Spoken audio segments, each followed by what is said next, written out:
Part 1, Section 3. The Marxist Socialist rationalization for the armed robbery needed to establish socialism.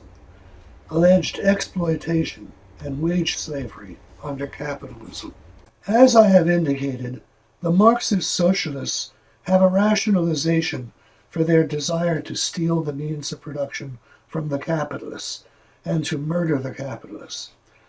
They claim that the capitalists are thieves, that they steal their profits from the wage earners through the imposition of wage slavery and exploitation, and that the capital of the capitalists have saved up and accumulated out of these profits over the generations is thus profits taken from the wage earners in the first place. The Marxist socialists, who allegedly act on behalf of the wage earners, in now stealing the means of production from the capitalists, are allegedly merely stealing them back.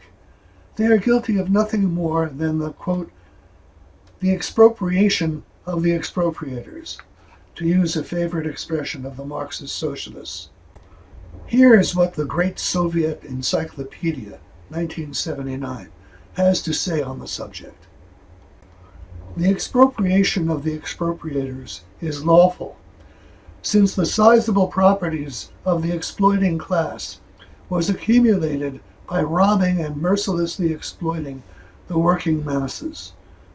Therefore, depriving the exploiters of their property is a legitimate and justifiable act.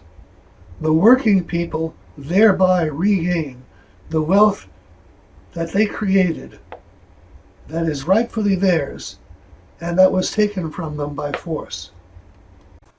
This Marxist socialist rationalization for theft and murder omits the fact that but for the alleged thievery of the capitalists, there would be nothing for the Marxist socialists to steal.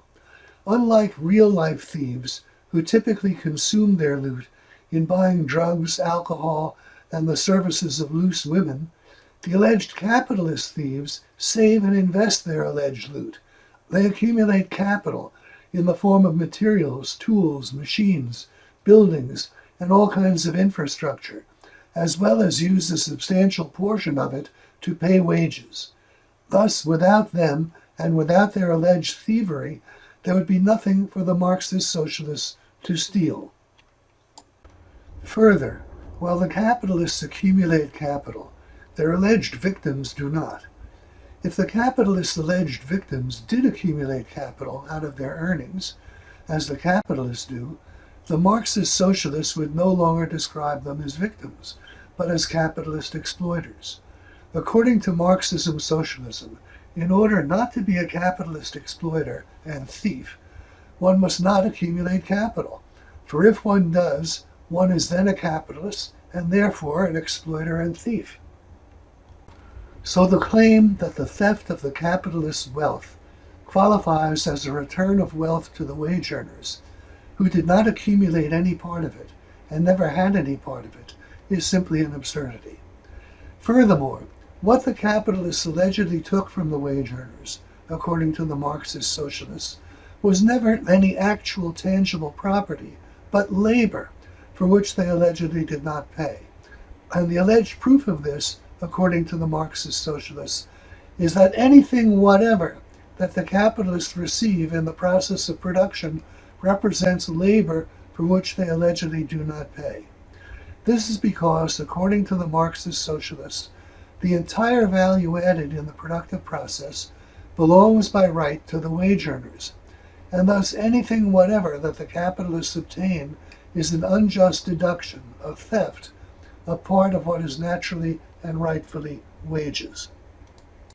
As just indicated, the Marxist socialists believe that the essential feature of capitalism is the exploitation, in quotes, of the labor of wage earners. The capitalists allegedly get their profits by stealing as much as possible from what naturally and rightfully belongs to the wage earners as wages. Indeed, they allegedly gain in just the same way that a slave owner gains, hence the expression wage slaves, which implies that the workers employed by capitalists are in fact slaves and only superficially appear to be free. Yes, freedom is slavery, say the Marxist socialists. A slave owner gains by virtue of the fact that a slave is able to accomplish more in a day or a week than is required to keep him alive. The master appropriates the difference, the surplus, as the Marxists call it. And that, say the Marxist socialists, is just what the capitalists do. The capitalists pay wages just sufficient to provide minimum subsistence and compel the workers to work as much as possible beyond the hours required to produce that minimum, and thus to bring in, for the capitalists, as much money as possible beyond the sum of money required to purchase that minimum. All the money that the wage earners bring in for the capitalists, over and above what is required for them to purchase minimum subsistence, is allegedly pocketed by the capitalists as profit, or, quote, surplus value, unquote, to employ Marxist jargon. Interest and any other income that is not a wage or salary is included under the heading of profit. This is the gist of the Marxian exploitation theory.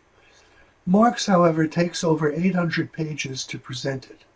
I will turn to the details of Marx's presentation in terms of the labor theory of value in part 2 of this essay, so that readers can appreciate the extent of his ignorance, intellectual dishonesty, and sociopathy.